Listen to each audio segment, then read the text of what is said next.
You clock in at 4:47 a.m. because the kitchen doesn't prep itself, and because technically you don't exist. Not on the tax forms that matter, not in the system that counts, not in the country where you've lived for 11 years, raised 2 children, and memorized the potholes on Route 9 better than any DMV clerk ever could. You are, by every measure except a 9-digit number, an American worker. But America has a funny relationship with the word worker. It loves the labour and pretends the person doing it is optional. You pour concrete, you plate risotto, you mop hospital hallways at 2 a.m, while a fluorescent light hums a song only night shift people know. You are part of a workforce roughly 8 million strong, nearly 5% of every job in this country, and you are, by design, the most productive ghost the American economy has ever created. You pay an estimated $97 billion a year in taxes. You're not eligible for the benefits those taxes fund. That's not a glitch. That's the architecture. Welcome to your life as an undocumented worker in America, where the economy needs you, the law ignores you, and the culture debates your existence over brunch. 1. The crossing you don't talk about. Nobody crosses for fun. That part gets lost in the discourse. The cable news panels, the campaign slogans, the uncles at Thanksgiving who suddenly have opinions about border policy between bites of stuffing. Nobody leaves a country they love because the weather looked nice in Phoenix. You left because the math stopped working, because the clinic closed, because someone you loved was killed and the police wrote it up as unresolved, because a drought ate 3 harvests in a row and the only crop left was departure. The journey itself is a chapter you folded into a drawer you don't open. Maybe it was a desert. Maybe it was the back of a truck where you counted breaths instead of miles. Maybe it was a visa you entered on legally, a tourist stamp, a student ID, a work permit that expired while you were still mid-sentence in a life you'd already started building. Roughly 40% of undocumented people in the US didn't cross a border at all. They overstayed. They became illegal, not with a dramatic sprint through the desert, but with a quiet Tuesday where a date on a document slipped past and no one sent a reminder. You arrived in a city that smelled like exhaust and possibility. Someone handed you a mattress in a shared apartment where 4 adults split a 1-bedroom, and the shower schedule was tighter than a factory floor rotation. You learned the bus routes. You learned which corner stores didn't ask questions. You learned the word social didn't mean friendly. It meant a number you didn't have, attached to a system you couldn't enter, funding a safety net you'd never touch. Your first job paid cash. The man who hired you didn't learn your name for 3 weeks. When he finally did, he pronounced it wrong, and you didn't correct him, because correction is a luxury that belongs to people with leverage. You smiled, you swept, you showed up 15 minutes early because showing up on time is what people with documents do, showing up early is what people without them do, and somewhere between the first paycheck and the 50th, you stopped thinking of yourself as someone passing through. You started thinking of yourself as someone who lives here, because you do. You just can't prove it on paper. 2. The economy that eats you and thanks someone else. Here's the arrangement, and it's elegant in the way only American capitalism can be. You do the work no one wants to talk about, for wages no one wants to publish, in conditions no one wants to inspect, and the system rewards itself for your invisibility. Construction alone employs roughly 1.7 million undocumented workers. Nearly 14% of every person swinging a hammer or pouring a foundation in this country. Food services, agriculture, landscaping, meatpacking, housekeeping, the entire bottom layer of the economy that makes the top layer possible runs in large part on hands that technically aren't supposed to be here. You learn the rhythm fast, you wake before the sun. You carpool with men who don't say much because fatigue is its own language. You arrive at a job site or a kitchen or a warehouse where the supervisor knows your situation and has calibrated your pay accordingly. Minimum wage is $7.25 federally, but that number is aspirational when you can't file a complaint. You make what they offer. You take what they give. You don't call OSHA when the ladder is missing a rung, because calling OSHA means calling attention, and attention is the one thing you cannot afford. The restaurant where you prep, slicing onions at a speed that would concern a surgeon, serves $42 entrees to people who will later post on social media about the authentic experience. You are the authenticity. You are the reason the margins work. The owner drives a BMW, you take the bus. This is not an accident, this is the business model. And yet, you pay taxes. If you're using an individual taxpayer identification number, an ITIN, the IRS doesn't care about your immigration status. They care about your money. Undocumented workers contribute billions into Social Security and Medicare every year, propping up programs they will never access. You fund a retirement system for a country that won't let you retire in it. That's not irony, that's subsidy. You are, in the most literal sense, paying for a seat at a table you're not allowed to sit at. 3. The daily architecture of fear. You develop a sixth sense, not for danger exactly. Danger is too dramatic a word for something this constant. It's more like a hum, a background frequency that never turns off. You learn to read a room the way other people read a menu. The cop parked outside the gas station. Is he just getting coffee, or is this something? The white van near the construction site. Is it a contractor, or is it ICE? The co-worker who suddenly wants to know where you're really from. Is that curiosity, or is that a conversation that ends with a phone call? You carry your life in a mental go bag. You know which neighbour would take your kids. You know which cousin has the documents for the car. You know the number of a legal aid line you've never called because calling it means admitting the emergency is real. And you've survived this long by treating every emergency as something you can simply work through. Your children, American citizens born here with social security numbers and school IDs and futures that exist on paper, don't fully understand why you flinch when someone knocks on the door too hard. They don't know why you avoid certain highways where checkpoints sometimes appear. They don't know why you've never taken them to Disneyland, even though you've driven past the exit sign 100 times. It's not the money. Well, it's partly the money, but mostly it's the TSA-adjacent anxiety of being anywhere that requires identification you don't have and can't fake. You drive without a license in most states, not because you can't drive, you've been driving for a decade, but because the DMV requires documents that loop back to a system designed to exclude you. So you drive carefully, you drive the speed limit, you signal every turn. You're the most law-abiding driver on the road, not out of virtue but out of survival, because a broken taillight is not a broken taillight. It's a deportation risk dressed as a traffic stop. And the fear isn't just yours, it radiates. Your wife stops going to the clinic when she's sick because someone told someone that hospitals report you now. They don't usually. But rumour moves faster than policy in communities held together by whisper networks. Your daughter's teacher sends home a field trip form, and you hesitate before signing it because the form asks for an emergency contact, and you're not sure how much of yourself you're allowed to put on a school document. Every form is a test. Every signature is a small act of faith in a system that has given you no reason to trust it. You're not living in America. You're living adjacent to it, close enough to mow its lawns, cook its food, build its houses, and raise its children, but not close enough to call 911 without a calculation. 4. The money that moves in two directions. You make $620 a week. That's a good week. That's a week where nothing breaks. Not the car, not your back, not the arrangement with your employer that passes for stability. You pay rent. $1,400 for a 2-bedroom in a building where the landlord doesn't ask for a credit check because the landlord doesn't want to know. You share it with another family. The living room becomes a bedroom at 10 p.m. The couch has a schedule. After rent, after food, after the prepaid phone that keeps you tethered to a country you can't leave and a family you can't bring, you do the math. And then you do the other math, the one that crosses borders. You send $200 home, sometimes $300. Sometimes, when your mother's medication costs spike or your nephew needs school supplies, you send enough that your own week becomes a negotiation between eating and loyalty. Remittances from the US to Latin America alone run into the tens of billions annually. You are a pillar of two economies simultaneously. Here you stock shelves. There you fund a household. You're the most efficient foreign aid program the US has never acknowledged. Person to person, paycheck to paycheck, Western Union to Western Union.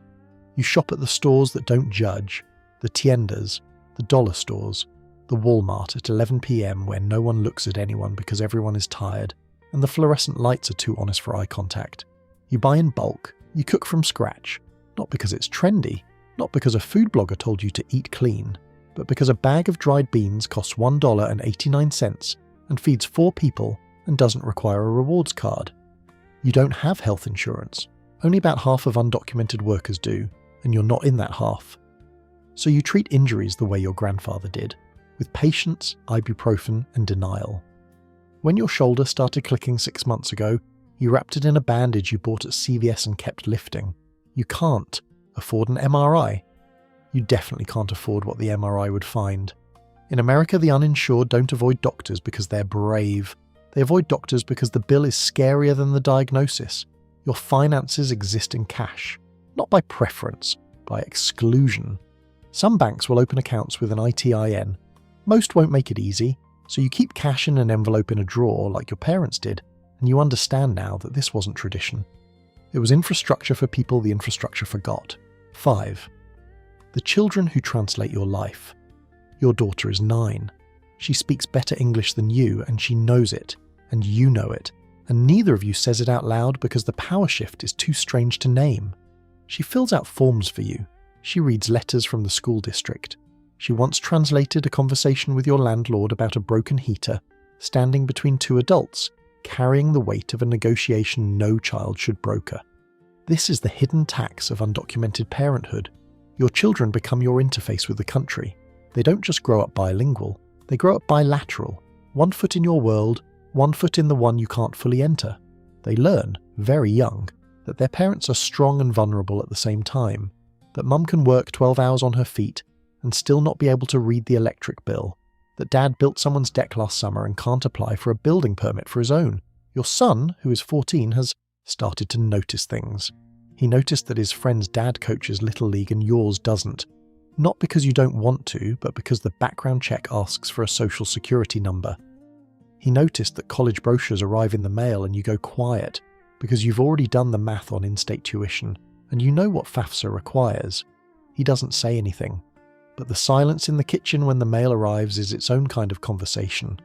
The cruelest part is that your children are citizens. They have every right this country offers, but rights don't operate in a vacuum.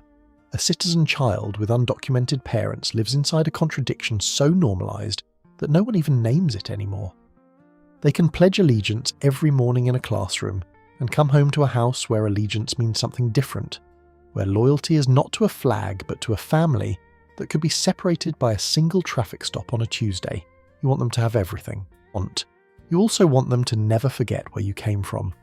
These two desires are not always compatible, and the distance between them is where most of your parenting happens, in the silent negotiation between assimilation and memory.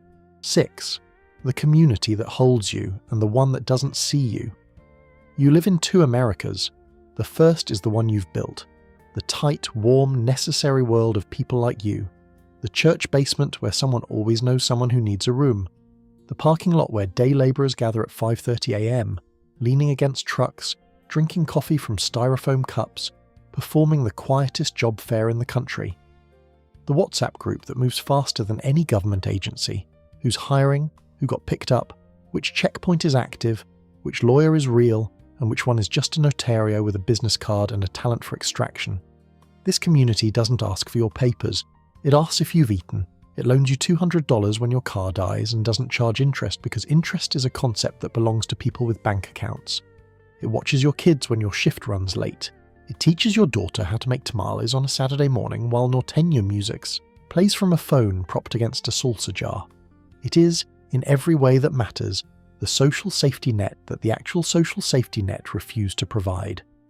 The second America is the one that surrounds you, the one that sees you only in the abstract, as a political talking point, a statistic on cable news, a noun in a campaign speech. This America has opinions about you at dinner parties. It debates your existence in legislatures. It puts you on a poster when it needs something to fear and erases you from the frame when it needs something to eat. You mow its golf courses. You re-roof its suburban homes in July heat. You wash its dishes in restaurants where the entree costs more than your daily wage. And when you're done, you exit through the back. Not always literally, but always structurally. The strange part, the part that would be funny if it weren't so disorienting, is that many of the people who want you gone rely on you daily. The congressman who campaigns on enforcement eats at a restaurant you staff. The homeowner who posts about illegals on Facebook lives in a house framed by hands that crossed a border. The economy doesn't just tolerate your presence, it is architecturally dependent on it. But dependency and acknowledgement are different things in America. You can need someone and still pretend they don't exist. The country's been practicing that since 1776. 7. The trap of staying and the impossibility of leaving. People ask why you don't just get legal, as if there's a form, as if there's a line you simply haven't found yet. The line, when it exists at all, is decades long. For most undocumented workers, there is no pathway, no application, no waiting room, no number to be called. The immigration system wasn't designed to absorb you. It was designed to process categories you don't fit into.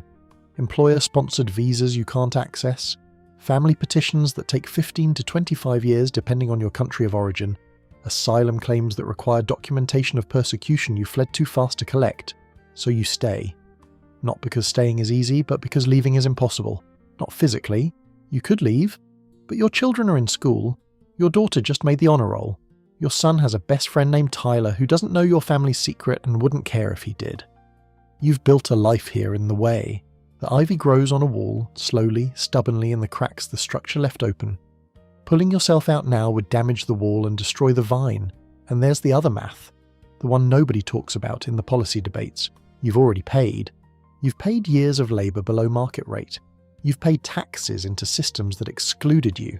You've paid in fear, in sleeplessness, in the specific loneliness of watching your kid's school play from the back row, because you're afraid the other parents will ask what you do and the conversation will go one question too far. You have already paid more for your place in this country than most people who were born into it. The difference is, your payments don't accumulate toward anything. There's no balance, no receipt, no equity. Just another week where you showed up and the system pretended you didn't. Some people do leave. They get deported. They self-deport.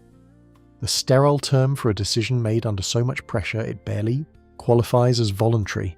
They go back to countries they left a decade ago, to towns that have changed, to families that expected money and got a person instead. Re-entry is its own grief. The grief of returning to a place that no longer fits, carrying memories of a place that never fully let you in. But most people stay, because staying, even in the margins, still offers something the alternative doesn't. The possibility that tomorrow might be different, that a law might change, that a path might open, that your daughter, the one who translates your life, might one day translate it into something permanent. 8. The dream refracted. Here's what no one tells you about the American dream when you're undocumented. You can see it, perfectly, in high definition. You see it in the house you helped build that you could never qualify to buy. You see it in the restaurant kitchen where you prep meals you'll never order. You see it in your son's eyes when he talks about college, a place you want him to reach so badly that the wanting itself has become a kind of second job. The dream isn't dead for you, it's just on the other side of a glass wall. You can press your face against it. You can feel the warmth. You can describe every detail to your children as if it's already theirs. But the glass doesn't break, not with hard work, not with good behaviour, not with 11 years of showing up early and leaving late and never asking for anything you weren't willing to earn twice over. And yet, you stay. You stay because the glass wall is still closer to the dream than the concrete one you left behind.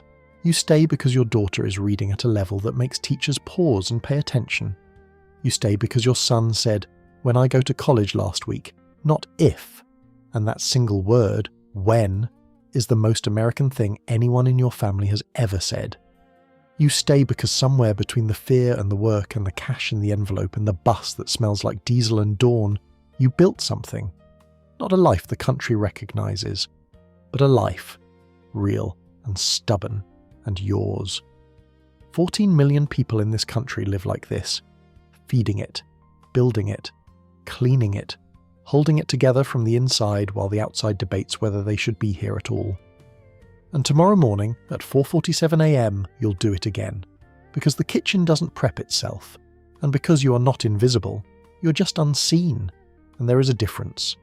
One that America will have to reckon with eventually, probably not today, but you'll be here when it does. You've been here, the whole time, so yeah. You feed a country that pretends not to see you, fund a system that pretends not to need you, and raise citizens who'll inherit a dream you built from the outside. Subscribe for more lives America runs on but refuses to look in the eye.